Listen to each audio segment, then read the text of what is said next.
Meu nome, eu sou Fernando Leite e profissionalmente sou economista. O senhor é do Porto? Não, sou da Maia, aqui ao lado do Porto, e portanto, mas fiz praticamente toda a minha vida escolar aqui assim no Porto, e portanto também a vivência da juventude e agora também já a vivência adulta, mas também aqui sempre na cidade do Porto. Muito bem, fez então aqui a sua formação? Sim, fiz a minha formação em Economia aqui no Porto, comecei a trabalhar numa autarquia, neste caso a Maia, onde desenvolvi a área do ambiente do município, e depois, por solicitação das outras câmaras, fui gerir a Lipor e tenho estado à frente da gestão da Lipor ao longo destes anos. Incrível. E posso ser curiosa e perguntar mais ou menos em que altura que entrou na Maia? Eu entrei na Maia em 1976. Bom, em 76, para trabalhar a questão do ambiente. Foi era inovador, porque na altura as grandes áreas de uma autarquia e até da atividade normal era a parte mais da construção e das obras públicas, o ambiente pouco se falava. Entretanto, a oportunidade que tivemos foi ter um presidente que teve a visão de verificar que era muito importante começar a tratar o ambiente, porque começámos a ter nessa altura os primeiros focos de poluição. O Rio Lessa, pela primeira vez, teve peixes mortos, e portanto por esgotos de indústrias que afluíam ao rio, e portanto ele considerou que deveria tornar a Maia num município onde a questão do ambiente se tratasse de uma maneira mais cuidada. Quem era então? Era o professor Vieira de Carvalho. E como é que um economista vai parar o ambiente? De uma maneira muito simples, porque o Presidente na altura também reconheceu que quando perguntava aos engenheiros que estavam à frente da Câmara qual era a visão que eles tinham do ambiente, eles diziam que o ambiente era assim uma coisa ao lado, era qualquer coisa que não tinha expressão, porque as grandes engenharias eram a civil, a mecânica e praticamente mais nada. No meio da Câmara e no meio da época deve ter sido também bastante desafiante, não é? Sim, foi desafiante porque, efetivamente, primeiro tivemos uma grande vantagem, que foi construir algo de novo sem ter nenhum passado naquela área. Portanto, quer a autarquia, quer a cidade, quer a região não tinham engenheiros do ambiente, e a Maia teve os primeiros engenheiros do ambiente que se formaram na altura, e teve que ser inclusivamente engenheiros da Universidade Nova de Lisboa. Depois é que vieram os de Aveiro, os sanitaristas. Mas na altura, passo a passo, ele começou a verificar que haveria na parte ambiental e num concelho como a Maia muito a fazer em vários descritores, quer fosse na questão das águas, e portanto a Maia teve as primeiras estações de tratamento de águas residuais aqui da região, teve, como eu disse, os primeiros engenheiros do ambiente, os primeiros arquitetos paisagistas, e portanto a Câmara, eu diria que comecei sem ter, por assim dizer, técnicos para me ajudarem no desenvolvimento de todo este trabalho, mas quando eu saí depois em 1998, era o maior departamento que a autarquia tinha, era a área do ambiente e dos espaços verdes. E os desafios que se colocavam então era sobretudo a questão da gestão da água? É a questão da qualidade da água, mesmo água para beber nessa altura, havia muito a questão de utilizar as fontes públicas para abastecimento de água, e nós sabíamos muitíssimo bem que junto a essas fontes havia campos de cultivo que eram muito cultivados e muito adubados com adubos químicos. E, portanto, quando fazíamos o Instituto Ricardo Jorge, as análises às águas, lá vinham as contaminações por químicos que não desapareciam e passavam depois, obviamente, para as pessoas. E na altura fez-se um trabalho muito interessante, que foi caracterizar todas as fontes do concelho, era perto de uma centena, e fazer essa informação pública para as pessoas não estarem a consumir aquela água, porque a autarquia também tinha uma rede de abastecimento de água muito, muito interessante. Mais tarde foi o grande desafio na área dos resíduos. Esse foi também algo que é um dos marcos dos resíduos em Portugal, porque a Maia é o único concelho onde todos os edifícios construídos, a partir daquela altura, obrigatoriamente têm que ter um compartimento para ter os resíduos. Portanto, se visitarmos um prédio em altura ou uma casa individual, ela tem um compartimento para os resíduos onde se colocam os contentores. E daí a Maia ter a melhor taxa de separação de resíduos do país e ter o sistema mais evoluído, porque começou nessa altura e começou muito porque politicamente eu também tive apoio, porque efetivamente uma coisa é nós estarmos a dizer a um promotor imobiliário que ele tinha que ter lá um espaço alocado aos resíduos, ele dizia que precisava de mais uns metros quadrados para fazer mais uma assoalhada e, portanto, só muito com a parte política, e a Maia tem talvez dos mais evoluídos sistemas que existem, mesmo em termos da Europa. E como é que adquiriu, no fundo, também essa consciência e, no fundo, foi também uma formação, nessa altura em que Sim, curiosamente na mesma altura em que eu iniciei o meu consulado como diretor do ambiente em Lisboa, com o Presidente da Câmara da altura, também era um economista, o diretor máximo da área do ambiente. E, portanto, era o Joaquim Ramos, na altura do Engenheiro Cruz Abtacis. E, portanto, foi muito interessante porque começámos a interagir os dois muitíssimo bem e, portanto, tudo o que eram grandes experiências que Lisboa fazia, que Paris fazia, nós tínhamos a oportunidade de imediatamente acompanhar, portanto, toda esta questão também mesmo da proteção dos parques, que a Maia desenvolveu na altura, tinha 7 áreas dentro, e lembro-me muitíssimo bem, na discussão do primeiro plano diretor municipal, foi uma luta muito tenaz, porque não era o ambiente que na altura tinha, por assim dizer, a prevalência, era tudo o que era o urbanismo, e portanto a Maia era muito apetecível para desenvolver a parte mais de construção, e portanto nós tivemos que, nesse aspecto, agarrar-nos muito àquilo que eram as áreas classificadas de RAN e de REN, e portanto começar a dizer, nós vamos começar a criar bolsas onde não vai ser possível construir, e isso só com um suporte muito político é que se conseguiu, mas ainda hoje existem.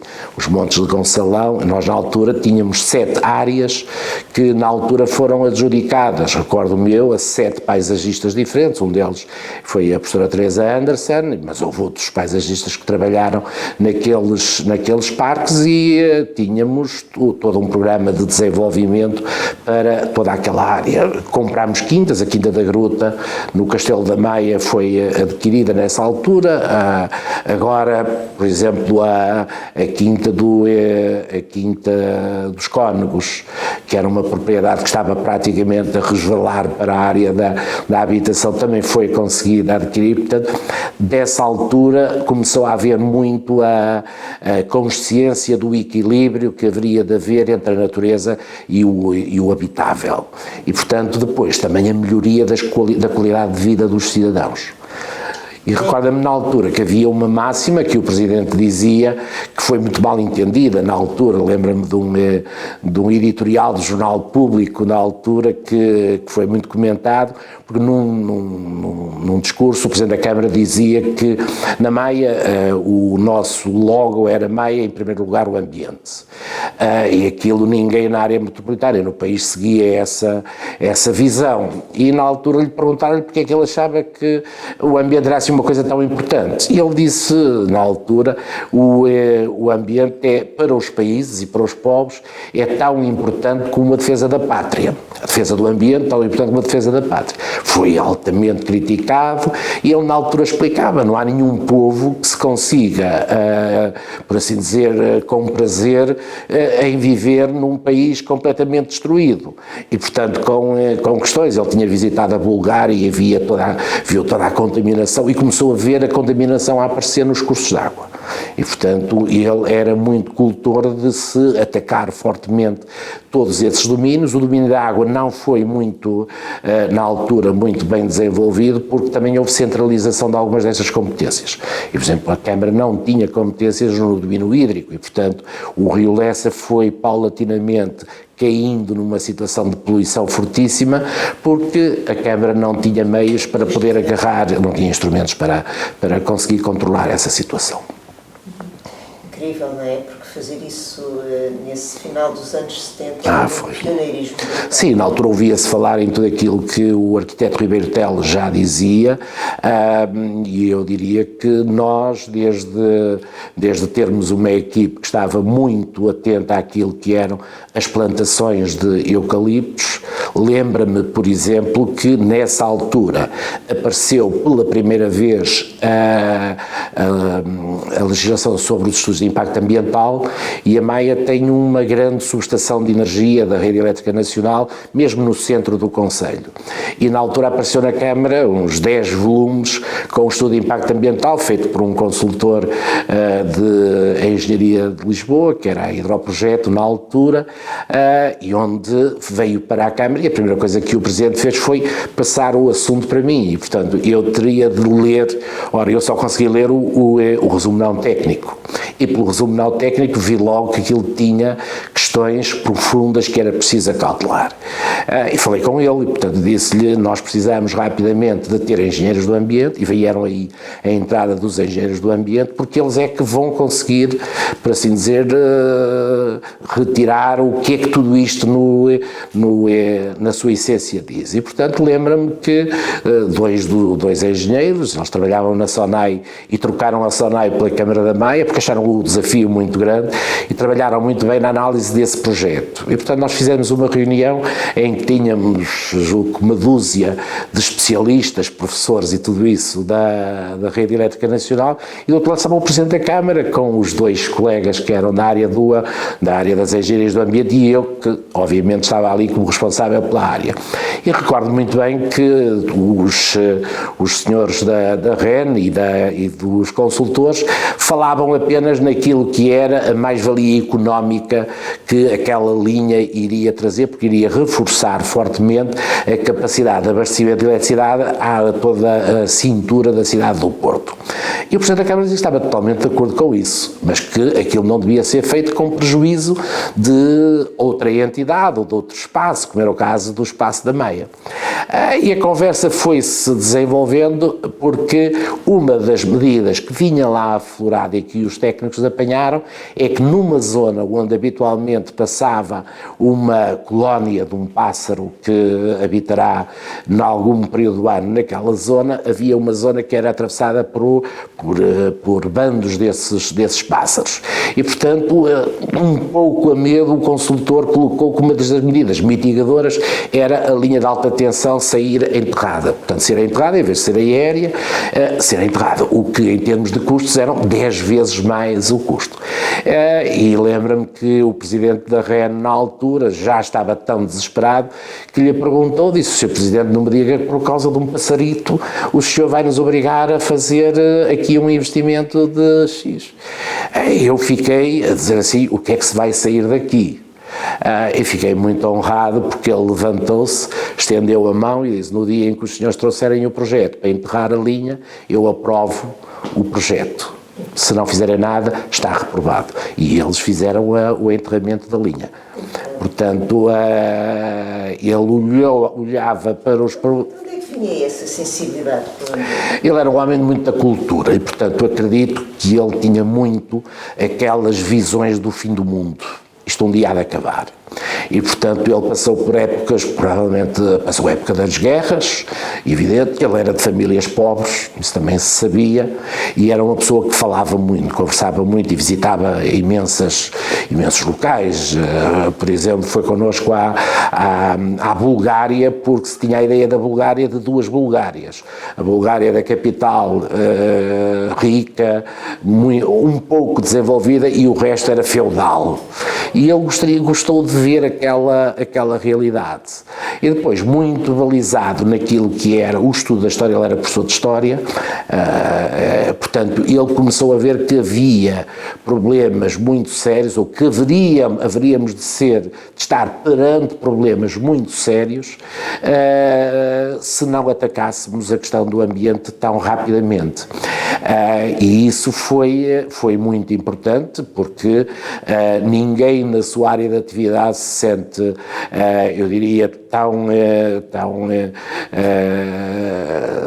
tão promovido e tão visto como ele. Eu lembro-me de uma outra situação muito habitual: se nós líamos numa revista ou em algo que havia um projeto inovador em algum sítio, ele dizia, vai lá. Era a primeira coisa que ele dizia.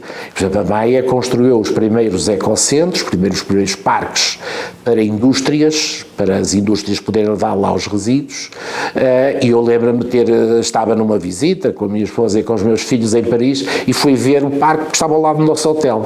E eu cheguei cá e disse, olha, tenho aqui umas fotografias, na altura daquelas fotografias que levavam 3 dias a revelar da Collor, e portanto eu disse, olha, daqui a 3 dias eu trago-lhes a ideia, e aquilo era um parque debaixo de um viaduto. Ele viu aquilo e disse, pá, nós vamos fazer, pôs-se assim a pensar, vamos fazer 5. Eu disse, é isso, eu preciso de 5. Ele disse, não, temos que colocar isto muito bem distribuído pelo Conselho. E no dia a seguir estava a telefonar para as pessoas do Soares da Costa, ou ao presidente do Soares da Costa, e dizer, Laurindo, para a semana vais comigo a Paris para ver uma coisa que tu vais construir. E o outro dizia-lhe assim, Sr. Presidente, e o projeto? E ele dizia, Laurindo, a Soares da Costa precisa de projeto. Portanto, uma grande empresa não precisava de projeto. E é evidente que na semana a seguir estávamos lá, porque ele depois não largava o assunto. E chegou cá e depois tinha também aquela visão de que também não deve ser tudo ancorado em dinheiros do Estado. Ele tinha achava que devia merecer o apoio do Estado, mas lembro-me na altura, nós tentámos com a Ministra do Ambiente da altura, que era a doutora Teresa Patrício Gouveia, que ela apoiasse o projeto. E nós tivemos a noção de que era um projeto no Norte, era um projeto nas fraldas do Porto e, portanto, não tinha quem o defendesse em Lisboa. E, portanto, nós não tivemos dinheiro e ele, como medida de persistência, disse, nós vamos fazer os 5. E convidou-a para ela vir a inaugurar os ecocentros. Portanto, ele tinha não sei, ele era muito regionalista. Também aí ajudava imenso. O metro nasceu muito da ideia dele. Eu lembro-me de ter ido com ele visitar alguns dos metros na Europa, automáticos e tudo isso, e ele com o Dr. Fernando Gomes tinha aquelas ideias muito de nós temos que pensar em grande, nós não podemos pensar nas coisas em pequenino, porque senão nunca mais saímos desta vila e ele apagar de tristeza, e portanto era muito nesse aspecto, muito entusiasmante para nós trabalharmos com ele. Como é que um economista começou a ficar sensibilizado pelas questões do ambiente? Sim, a questão nessa... Ou imaginava quando era certo. Eu diria que o meu primeiro grande desafio foi que os políticos também nessa altura, nós tínhamos aqui na região um problema com os resíduos, todas as autarquias tinham um problema com os resíduos e numa Assembleia o senhor Presidente da Câmara do Porto, na altura, o Dr. Fernando Gomes, dizia, nós já estamos fartos deste problema, portanto aqueles problemas fraturantes e que todos os partidos tinham ideias como resolveriam o problema dos lixos, na altura ainda se falava em lixo, não era agora na moderna nomenclatura, e eles disseram-nos numa Assembleia, viraram-se para os técnicos e disseram, vocês têm que resolver isto para um horizonte de 25 anos, façam o que quiserem, resolvam isto, mas 25 anos tem que ser o prazo no qual nós não iremos ter mais problemas para a área dos resíduos. E isso aconteceu, nós vamos neste momento no 23º ano. Nós abrimos a primeira fábrica no ano 2000, que foi na Maia, e estamos no ano 23 e, portanto, iremos chegar com toda a certeza a 25 sem nunca termos tido nenhum problema e termos crescido em termos de organização, em termos daquilo que é visibilidade, notoriedade, aquilo que é também estas parcerias que temos, por exemplo, com Serralves e tudo isso que vem daquela ideia e daquele modelo que nós fomos construindo na organização de que ser uma entidade pública não tinha por natureza que dar prejuízo, primeiro. Em segundo lugar, em vez de lucro, devíamos chamar a criação de valor e, portanto, explicar às autarquias e aos políticos que tudo aquilo que fosse, por assim dizer, os superávitos que a organização tinha que os aplicar no desenvolvimento da região. E eu sinto-me muito feliz porque tenho uma administração que entende, por exemplo, Serralves como uma pérola que nós não podemos deixar cair. E, portanto, era fundamental, quando fomos desafiados para sermos patronos de Serralves, para entrarmos para a comunidade de Serralves, para sermos mecenas de Serralves, todas foram aprovadas por unanimidade dos membros, e alguns deles, nas câmaras deles, nem tinham ainda aprovado esse apoio. Mas vamos recuar aos seus tempos da Câmara da Maia. Ficou lá até quando? Eu fiquei lá até 98. Até 98. E é nessa altura que vai para a Lipor? Não, eu já estava a colaborar na Lipor anteriormente, mas estava lá cedido. A Lipor era muito recente também, não é? Sim, a Lipor tem 40 anos. A Lipor nasceu como organização em 1982. Portanto, nos primeiros tempos, e enquanto o Presidente da Câmara foi o professor Vieira de Carvalho, ele achava que eu tinha que me dividir, e portanto eu tinha que me dividir entre a Câmara e a parte da Lipor, e portanto eu durante uma série de anos fui trabalhando num regime de meio tempo, nunca deixei de ser responsável, portanto diretor na Maia, e acabei como diretor máximo na Câmara da Maia, e quando fui para a Lipor tinha, por assim dizer, os assuntos que tinha que resolver em termos do município ultrapassados. Até lá foi muito importante esta ligação, porque eu também percebi que este projeto, como é o projeto da Lipor, é um projeto de autarquias, é um projeto de serviço público, naquilo que faz, mas os acionistas são câmaras municipais. E, portanto, eu tinha que entender muitíssimo bem como é que também se consegue desenvolver um projeto trabalhando com acionistas que são câmaras municipais e que nem sempre olham para os investimentos da maneira que nós olhamos. E foi possível fazer um trabalho a partir do ano de 2000, eu diria que aí tivemos o grande apoio dos fundos comunitários, que foi importantíssimo para o desenvolvimento. Mas já está só na Lipor? Só estou na Lipor, já. Então, a partir de 98... 98 assumo imediatamente o lugar de administrador delegado e, portanto, fico a partir daí a gerir a Lipor. Portanto, não sou eleito, obviamente funciono, sou, por assim dizer, o CEO, o chairman é sempre um presidente de Câmara e, portanto, já tivemos vários, já tivemos desde o Dr. Macedo Vieira da Póvoa, desde o Dr. Fernando Melo de Valongo, agora temos outra vez o Presidente da Câmara de Valongo como Presidente do Conselho de Administração, e depois temos uma administração que é formada por vereadores das várias câmaras, são todos políticos. Antes, quando chega a Lipor, quais é que eram os grandes desafios agora na comunidade mais ampliada? Nós, nos finais, nos anos 90, Portugal era um país muito desconsiderado em toda a União Europeia, porque tinha praticamente em cada um dos seus concelhos uma lixeira. Não era um aterro, não era nenhuma infraestrutura, tinha lixeiras. Chegavam lá, deitavam um lixo, aquilo queimava-se, tínhamos catadores, como hoje há em alguns países subdesenvolvidos, e, portanto, era um problema muito complicado. E também era muito complicado, pela errada percepção e não se ter para este problema um olhar mais holístico de como todos estes problemas têm que se ver. Não é só, como dizia um célebre professor de saúde pública, o professor Lobato Faria, que foi o nosso primeiro presidente do Instituto de Resíduos, dizia: o problema dos lixos é um problema, em primeiro lugar, de saúde pública. Nós, se não resolvemos o problema dos lixos, vamos ter os problemas da cólera, vamos ter o problema do dengue, vamos ter os problemas de tudo isso. E, portanto, ele dizia, num conselho de um grupo de 6 pessoas, dos quais eu também fazia parte, ele dizia-me: nós temos que acabar com este problema.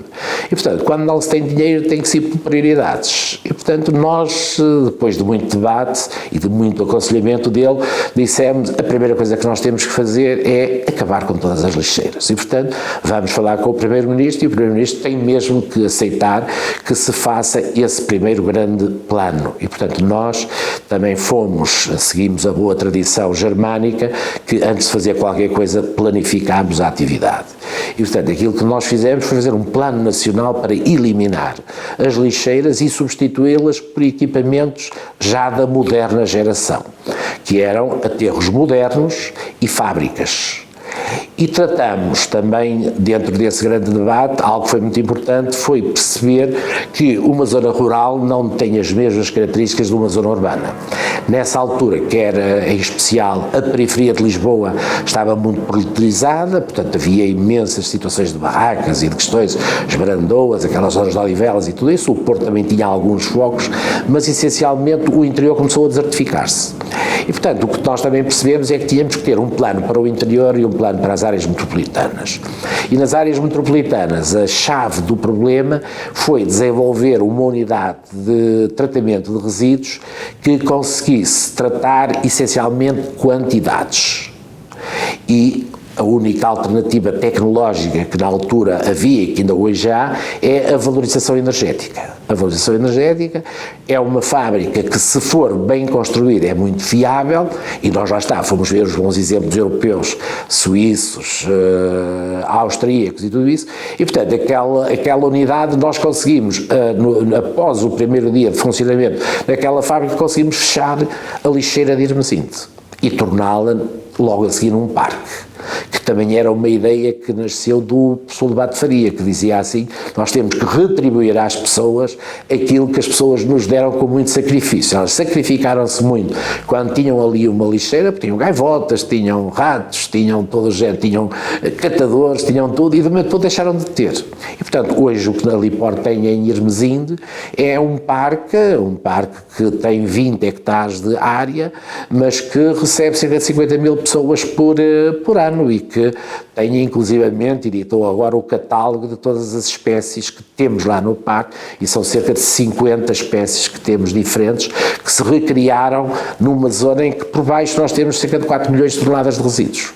E não foi, quer dizer, Maia de certa forma já era uma inspiração. Já. E não foi... Não foi difícil, não foi. Não foi imediata nos municípios. Foi. Há aqui um efeito também de arrastamento, em que, lá está, as pessoas e os decisores políticos, olhando para aquilo que é o desenvolvimento que um concelho tem, tentam acompanhar. Não é por acaso que, por exemplo, de um momento para o outro, Gondomar começou a ter parques públicos, que é de louvar. A Gondomar não tinha parques públicos e agora tem 3 ou 4 ou 5, a Valongo também se desenvolveu.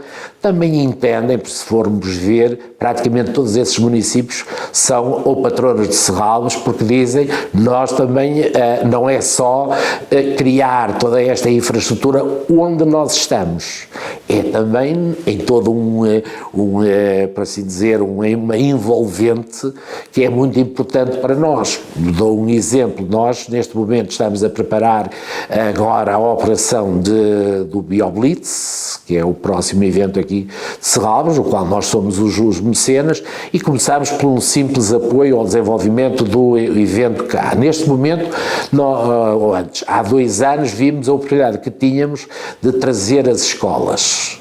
E, portanto, começamos a ter praticamente uma ponte automóvel, porque pomos autocarros a trazer as crianças dos vários municípios para cá.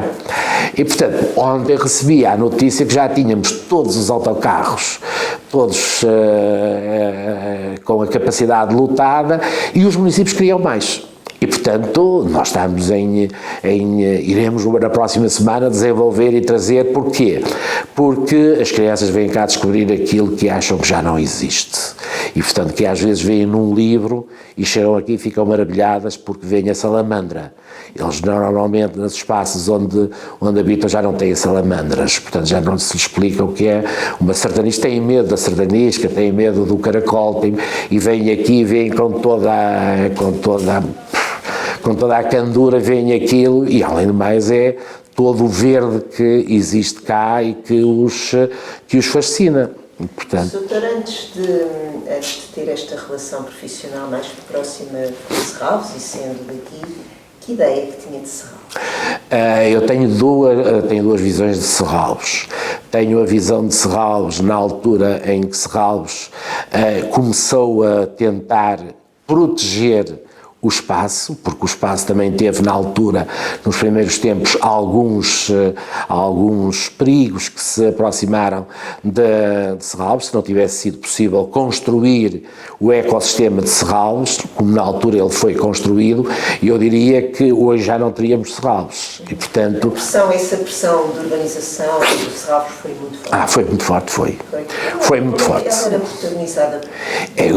Na altura do grande desenvolvimento do imobiliário, isto aqui era um luxo.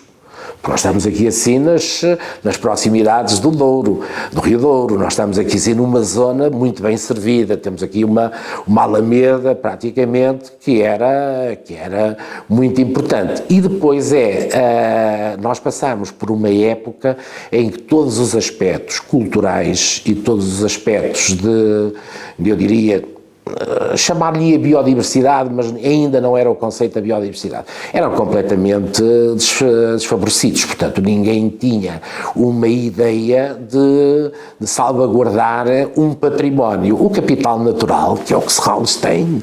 Eu diria assim, só hoje, passado tantos anos, é que se começa a falar no capital natural e na maneira como nós temos que tangibilizar o capital natural. Eu louvei na altura a atitude da doutora Ana Pinho de mandar fazer um estudo pela Escola de Negócios, no sentido de ver qual era o impacto que Serralves tinha em vários setores, no turismo,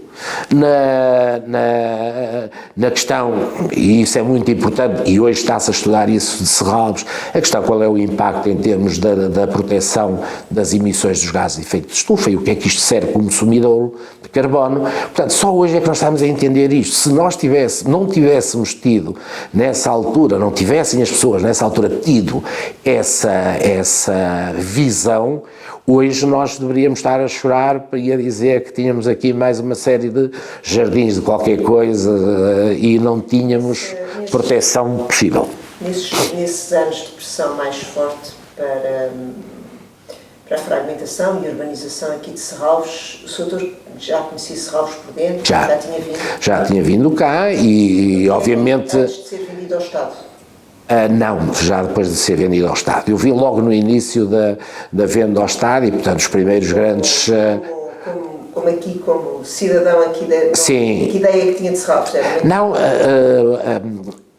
a alternativa que Serralves tinha era ser adquirida pelo Estado, porque se não fosse adquirida pelo Estado, como noutras situações tem acontecido, a questão depois não é valorizada. Eu tinha ouvido falar de Serralves? Sim, sabia-se que era os antigos, sim, que era das famílias do Conde de Vizela e toda a história que de vez em quando o Jornal de Notícias, que é um jornal que traz muito essas histórias sobre famílias e tudo isso, trazia e que achava que era aqui uma pérola no meio de todo este edificado. Mas se nós virmos, Serralves foi muito cercada por bairros sociais e, portanto, naquela altura em que estava, por assim dizer, uma política muito populista, tudo foi-se aproximando de Serralves e, portanto, não havia nenhum plano de preservação da zona envolvente.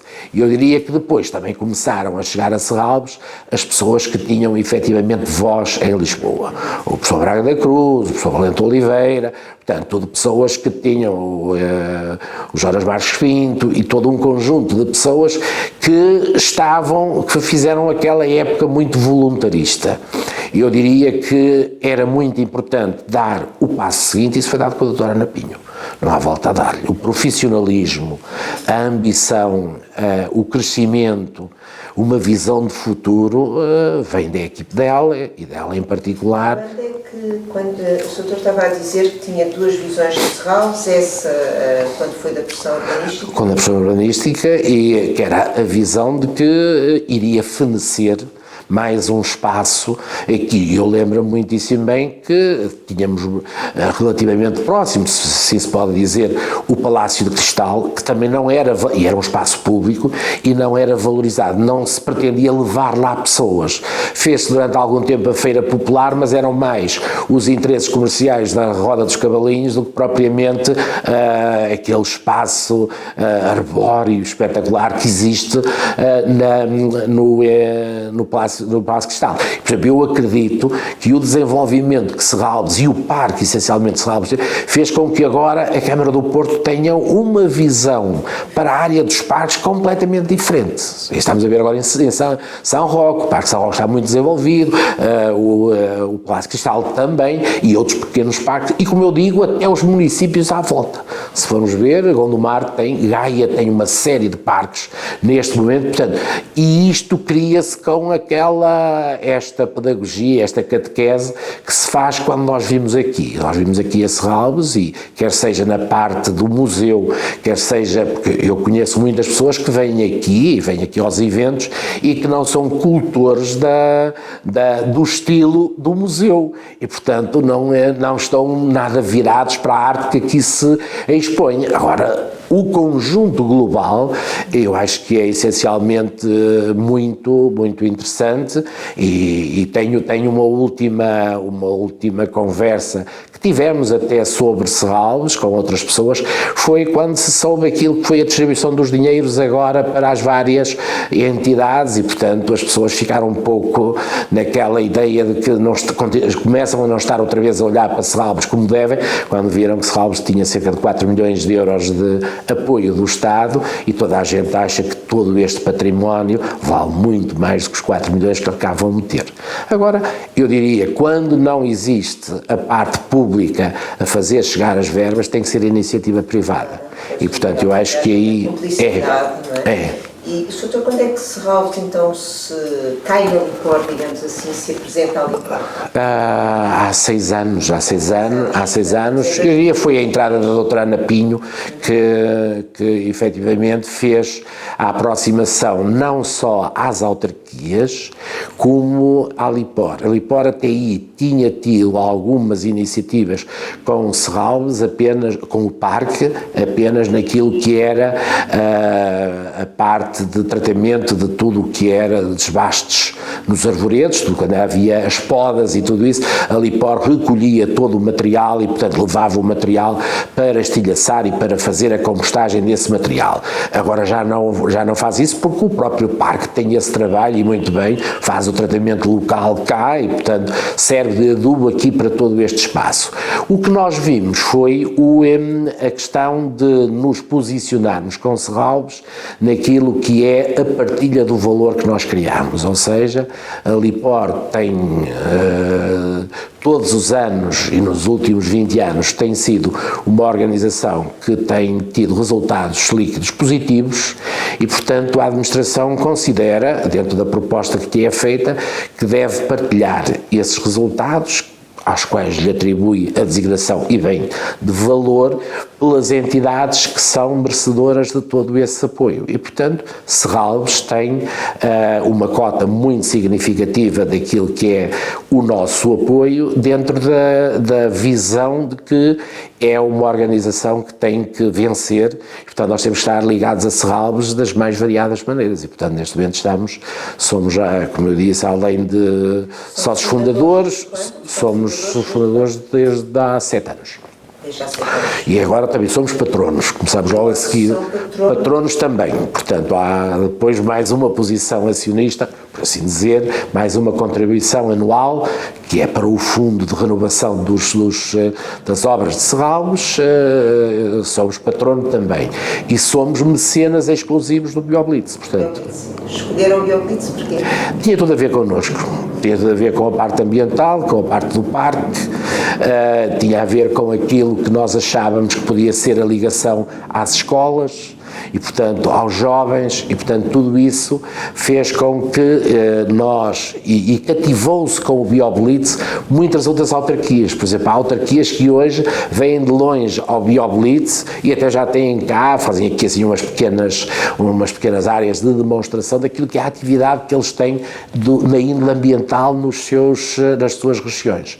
Portanto, acho isso muito, muito interessante e, portanto, nós estamos e continuamos de pedra e cal a apoiar e a valorizar este património que é um património regional, eu digo nacional e internacional até. o retorno para ali fora é evidente. É enorme. É enorme. Para todos nós. É enorme. Digo que é uma satisfação muito grande. Nós, num relatório, nós somos obrigados hoje a publicar os relatórios e contas, agora já são chamados relatórios integrados, tem a parte de sustentabilidade juntamente com a parte de financeira, e eu diria que a parte de sustentabilidade são 2/3 do relatório e 1/3 é a parte financeira. E tudo aquilo que nós carregamos para o relatório das atividades e das iniciativas que fazemos com Serralves tem um impacto exterior, quer na banca que nos financia, quer nos nossos fornecedores. Portanto, é uma área que, quando hoje se fala em finanças sustentáveis, quando hoje se fala muito naquilo que é nós procurarmos financiarmos através dos chamados green bonds, portanto, tudo o que tem a ver com financiamentos de entidades que tenha esta ambição de proteção ambiental, eu digo que ainda bem que nós começamos há uns anos atrás a desenvolver, porque hoje nós podemos dizer que não foi a moda que nos trouxe para isto, nós já tínhamos essa prática e, portanto, podemos mostrar que ano a ano tem crescido esse tipo de iniciativas. Fizemos uma recuperação de um rio muito poluído que passava junto às nossas instalações, que é o Rio Tinto. Temos um guarda-rios que desapareceram daquilo que era, hoje já existem muitas câmaras que têm guardas-rios e, portanto, para atacar aquilo que são os problemas da poluição. E tudo isso é muito importante e tem uma visão muito própria das hortas urbanas. Nós temos 57 hortas urbanas que disponibilizamos, são 1000 e não sei quantos talhões, Serralves também tem, e portanto nós também viemos aqui assim dar o nosso apoio na criação da horta, e portanto todo esse tipo de iniciativas são para nós, eu diria, interações muito interessantes, e eu que venho sempre às reuniões das Assembleias Gerais e quando é a reunião dos presidentes, vejo sempre que também Serralves é muito cuidadosa na maneira como nos convoca, como partilha connosco as suas ambições. Estamos agora a trabalhar com a professora Helena Freitas num projeto que achamos muito interessante, recriar uns laboratórios para as crianças, quando vêm cá, poderem começar a fazer pequenas experiências, mas percebendo como é que a parte química e da biologia se ligam. E, portanto, estamos a desenvolver esse projeto que se vai alojar aqui, vai ser um financiamento nosso e, portanto, vai ser muito interessante, que é mais uma antena do nosso apoio, do nosso trabalho para, eu diria, para a comunidade. Incrível. Bom, passados 40 anos, doutor, no investimento na área do ambiente, nessas preocupações com a sustentabilidade agora nas novas narrativas, finalmente termos isso na ordem do dia Eu diria que acordámos tarde, todos. Nós hoje escusávamos de estar com situações como aquelas que estamos hoje, porque não percebemos, e eu diria ainda por vezes é difícil, lá está, eu tenho uma vantagem, porque sendo a minha formação na área das economias, eu sei aquilo que normalmente os colegas das áreas económicas, da banca e tudo isso dizem e falam e olham para uma empresa. Eles olham para uma empresa através do balanço, e o balanço são meia dúzia de números. Se a empresa tem um comportamento ético ou não, para eles pouco lhes interessa. Se a empresa é poluidora ou não, para eles pouco lhes interessa. Só que hoje começamos a ver que se a empresa não tiver todas essas questões muito bem dominadas, de um momento para o outro o banco põe lá o dinheiro e ela 2 anos depois está fechada porque teve um problema de poluição, porque teve um problema em que as populações se voltaram contra a indústria, cercaram a indústria e fecharam a indústria. E, portanto, eu diria que nós andamos durante muitos anos, e isso mesmo a nível dos organismos da Comissão Europeia, se nós virmos, a Comissão Europeia só há 3 anos veio a despertar, e com as COPs que já tivemos, só há 3 anos é que se veio a estabelecer uma estratégia e uma política muito forte para a preservação do solo.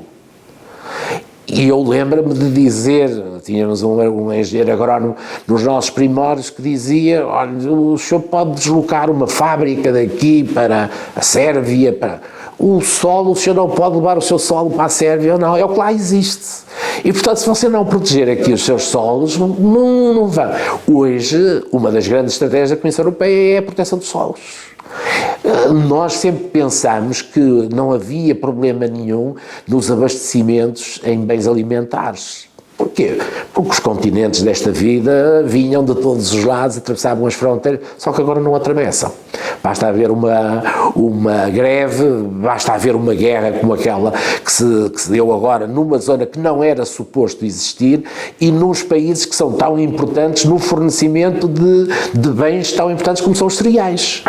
E de um momento para o outro começou-se agora a pensar nos ciclos curtos, naquilo que nós temos que fazer de densificar à volta das cidades as hortas, para no mínimo a subsistência mais básica estar outra vez na ordem do dia. Eu diria assim, nós durante muitos anos, por assim dizer, destruímos tudo o que eram as feirinhas e os mercados. E eu sempre dizia que eu ia a Turim, tínhamos lá uma germinação com Turim, e os nossos colegas, Turim tinha 33, eu lembro-me sempre, porque é um número cabalístico, 33 mercados de rua, que funcionavam cada um no seu dia e isso era sinal de subdesenvolvimento. De pobreza, só ia lá o pobre, porque é um sinal de riqueza ir ao hipermercado, ou ir aqui e tudo isso. E agora descobrem-se coisas, aquilo que se está a descobrir hoje, são coisas que são inimagináveis, nem vale a pena nós falarmos, porque há certas e determinadas situações que não há nenhuma lógica e lá está. Volta-se, porque é que hoje se fala em greenwashing, não é? Porque é que se fala hoje muito naquilo que são a assunção de padrões e de códigos de ética e tudo isso. Porque na maior parte dos casos o vil metal valia tudo e, portanto, nós podíamos fazer tudo e mais alguma coisa que depois, se alguma coisa corresse mal, uma boa campanha publicitária ou o que quer que seja, dominava tudo. Só que no meio disto tudo vem depois ao de cima. E nós sabemos, em especial aquilo que foram os ataques ao ambiente, são coisas, eu diria, atrozes, e nós temos que ter essa visão muito forte de que o futuro está na criação de maior e melhor biodiversidade. Recorda-me, uma das últimas medidas que nós tomamos, nós temos cerca de 32 hectares de terreno ali na zona de Irmesinde e Baguinho, onde estamos sediados. E a questão para nós era os jardins. Toda a gente gosta de jardins e toda a gente gostava nas fábricas, tinham à sua volta a parte, eu vou dar uma aula de seminário com o professor, com o engenheiro Matos Fernandes à Faculdade de Engenharia na segunda-feira, e ele dizia-me assim, vê lá se me trazes aí assim aqueles aspectos das fábricas, porque aqui temos muitos arquitetos e eles gostam daquelas ideias que vocês desenvolveram de fábricas arquitetonicamente sustentáveis. As coberturas são em painéis fotovoltaicos, o arrefecimento das lajes são feitas em espelho d'água, de maneira a que não haja consumo de eletricidade, e eu diria assim, por exemplo, nós há 3 anos decidimos e convencemos o Conselho de Administração a dizer, nós vamos acabar com as regras dos relevados e, portanto, vamos fazer os relevados por relevados naturais. A primeira ideia foi assim um bocadinho de se entenderem, até que o nosso colega que se especializou nisso disse, eu não uso glifosato, eu não uso rigorosamente nenhum herbicida e nós vamos ter pratos, vamos ter plantas que nunca na vida nós pensávamos ter e agora temos aquilo que são espécies de herbáceas e espécies de flores que praticamente tinham desaparecido. Nós até chamávamos, eu com alguma piada chamava-lhe as flores de cemitério, as dálias, as cravinas, as liretas, e agora temos tudo. Os jarros, nunca é verdade, é isso, e os jarros amarelos, e então achei piada que o nosso colega que está nessa área dizia uma coisa muito gira, vocês sabem porque é que se colocam os jarros no meio dos jardins, os antigos tinham sempre uma resposta para tudo, não se metia jarros por meter jarros, metia-se os jarros porque o jarro tem uma seiva que é muito apetecível pelos caracóis. Se nós formos ver uma zona onde existem jarros, carros, ele está à volta cheio de caracóis. E qual é a função do caracol? Comer todos aqueles parasitas que depois atacam as plantas que estão ao lado. E, portanto, a parte da ecologia é muito importante nisso, e é por isso que nós fazemos a consociação de plantas. Portanto, nós não temos, por assim dizer, aqui não é a zona das dálias, aqui não é a zona do alho francês, aqui não é.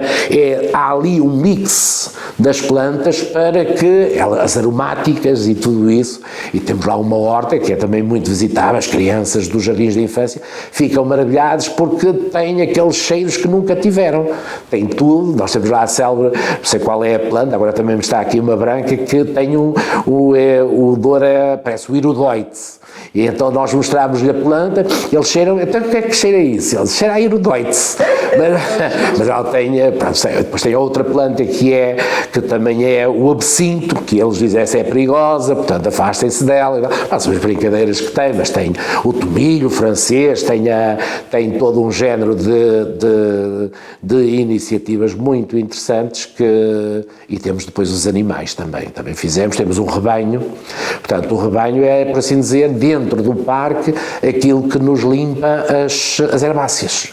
Portanto, não é preciso andar lá de moto ou roçador a cortar, que se faz pronto, isso tudo, se nós viermos aqui a Serralves, temos isso. E, portanto, a gente diz assim, é a recriação destes espaços, é esta interação, esta conversa, esta partilha que faz com que nós pensemos que estes bons exemplos têm sempre que ser apoiados, e nós estamos muito, muito felizes por poder apoiar, e digo, também não é só Serralves que temos na nossa visão. Por exemplo, nem a propósito, a Câmara da Maia tinha uma casa na proximidade de nós, que é a Casa do Corim, era uma casa de estilo do Nazoni, e que a Câmara não tinha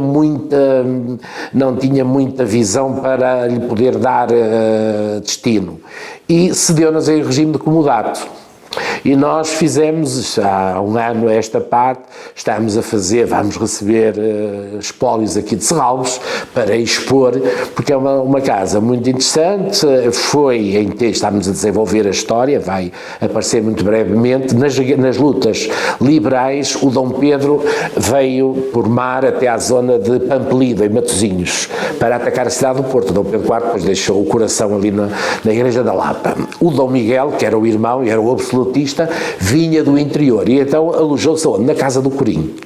Portanto, o quartel-general de Dom Miguel, nós até não gostávamos muito, gostávamos mais com as ideias liberais, não com os absolutistas, mas ali foi... Pode-se te converter. É óbvio, e de contar uma história. Depois, a casa foi mais tarde comprada por outra pessoa muito famosa da cidade, o Aurélio Paz dos Reis, que foi quem fez o primeiro filme. Ele casou lá, e tem fotografias extraordinárias que nós estamos agora a reabilitar para aproveitar, e é uma casa que nós estamos a pôr à fruição das populações. Portanto, não tem nada a ver com o nosso core business, mas já fizemos lá uma exposição, por exemplo, de presépios, de uma coleção muito interessante que a Câmara de Matosinhos tinha. Depois fizemos no Natal, agora no Carnaval fizemos de máscaras de Veneza, de uma coleção da Vista Alegre, que nos cedeu e que colocámos lá. Agora estamos com a Fundação Júlio Rezende, e portanto Júlio Rezende, a Fundação, também vai fazer a exposição lá. Portanto, vamos ter também uma antena de Serralves, há alguns eventos lá. E, portanto, que bom. é desta eu acredito que não faríamos nada nessa vertente da cultura se também não estivéssemos a beber tudo aquilo que aqui vimos beber. O que é que o Parque de Serralves significa para si? Eu diria, eu tive já um problema muito sério de saúde, em que estive bastante mal, e portanto, isto há uns 8 anos,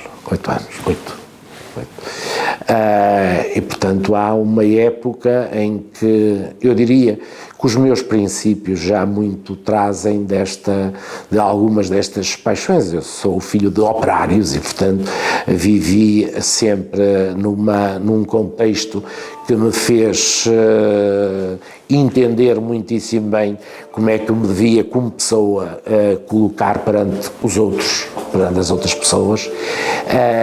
Agora foi esse problema de saúde que me fez aprofundar ainda mais uma introspeção sobre qual é o nosso papel enquanto cá estamos, enquanto somos pessoas que podemos agir. E eu tive a noção de que tenho, efetivamente, dentro da minha organização e no setor onde estou, uma importância que me concedem, eu diria não é que me dão, é que me concedem com muita fraternidade e que me levam a intensificar ainda mais este prazer que eu tenho de colaborar, de apoiar, de ajudar, de essencialmente valorizar imenso o trabalho que os outros fazem e essencialmente aquilo que é bem feito. Eu tenho também uma linha de pensamento que sempre me disse, nós temos que fazer as coisas, porque não fazê-las bem feito? Porque é que nós nos havemos de considerar sempre uns desgraçadinhos e uns abandonados, e porque é que nós não tomamos a iniciativa de mostrar aquilo do qual nós somos capazes e do qual nós temos imensas competências? E eu digo, isso aprendi-o durante toda a minha vida e, portanto, uma parte muito humana de fazer muito bem as relações públicas, as ligações às pessoas, fazem com que eu me sinta praticamente não devedor, não credor, mas devedor de tudo aquilo que as organizações e as pessoas me têm facultado ao longo de todos os anos, desde a minha vida profissional, como nesta vida mais social e de ligação a outras entidades, eu sinto-me um privilegiado e, portanto, acho que é muito mais a bondade dos outros do que propriamente aquilo que eu possa fazer, porque o que eu posso fazer é o que eu tenho que fazer, é aquilo que me tenho que sentir realizado e, portanto, irei continuar com essa visão. Um parque, o que é que significa para si? Olha, para mim é o espaço que eu diria é a minha tranquilidade. Eu sou uma pessoa que adoro imenso as calmas e essencialmente aquilo que tem a ver com a parte mais do verde da natureza, o vento. Também aprecio muito a zona marítima e o mar e as praias, por aquilo que é aquela energia que vem das zonas, mas eu diria que o parque traz-nos uma energia, porque eu diria faz-nos praticamente lembrar de onde é que nós viemos e essencialmente até nos esquecer para onde é que nós vamos, mas de onde nós viemos, essencialmente viemos de uma terra que se foi construindo ao longo de séculos e séculos, mas que tem a ver muito com esta parte da natureza que nós temos que preservar e que é muito importante para a nossa subsistência.